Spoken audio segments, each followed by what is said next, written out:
অনেকের কোমরবিডিটিস থাকে, যেমন ডায়াবেটিক পেশেন্ট বলি বা উচ্চ রক্তচাপ, কিডনি ডিজিজ, এই ধরনের দীর্ঘমেয়াদী কিছু অসুখ কিন্তু অনেকেরই থাকে। না, কোমরবিডিটি আসলে হেয়ার ট্রান্সপ্লান্ট এমন একটা ট্রিটমেন্ট যেটা যেটা হচ্ছে আপনার এমন না যে এইটা ট্রিটমেন্টটা না করলে মানুষটা মারা যাবে। এটা বিউটিফিকেশনের জন্য একটা প্রসিডিউর। তো সেই ক্ষেত্রে কারো যদি হার্ট ডিজিজ থাকে স্পেসিফিক্যালি আমরা কখনোই হেয়ার ট্রান্সপ্লান্টের জন্য তাকে সাজেস্ট করি না। এছাড়া ডায়াবেটিস, হাইপারটেনশনের ক্ষেত্রে যেটা হয় যে যদি আন্ডার কন্ট্রোলে থাকে, পেশেন্ট যদি মেডিকেশনে থাকে, তাহলে হেয়ার ট্রান্সপ্লান্ট করা যায়, কোনো প্রবলেম হয় না।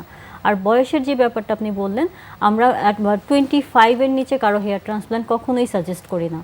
কারণ হয় কি যে হেয়ার যখন আপনার থিনিং হতে থাকে বা হেয়ার ফল হতে থাকে, ওটা যতদিন আপনার স্টেবল হচ্ছে ততদিন আপনি তাকে বলতে পারবেন না যে আপনি হেয়ার ট্রান্সপ্লান্ট করে ফেলেন। কারণ আমরা হচ্ছে আপনার পিছনে যে গ্রাফটা থাকে, হেয়ার গ্রাফট এরিয়াটা কিন্তু ফিক্স। এখন হচ্ছে তার যতটুকু বার্নেস এসেছে, আপনি হেয়ার ট্রান্সপ্লান্ট করে দিলেন তাকে 2000, 3000 বা 4000, পরবর্তীতে তার বয়সের সাথে সাথে তার হরমোন তো আছেই যেটা ইফেক্ট করছে হেয়ার ফলের জন্য।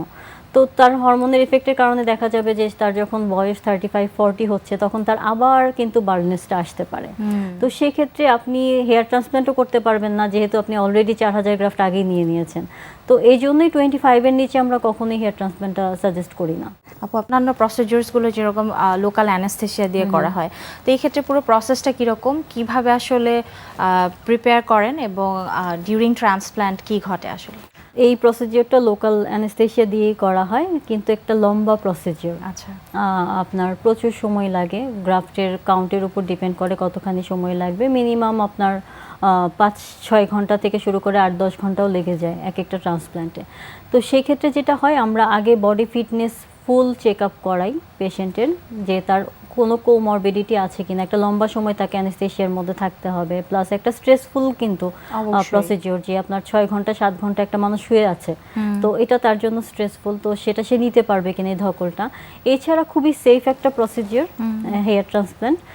যদি কারো কার্ডিয়াক ইস্যু না থাকে, এমনিতে ইজিলি সে করতে পারে।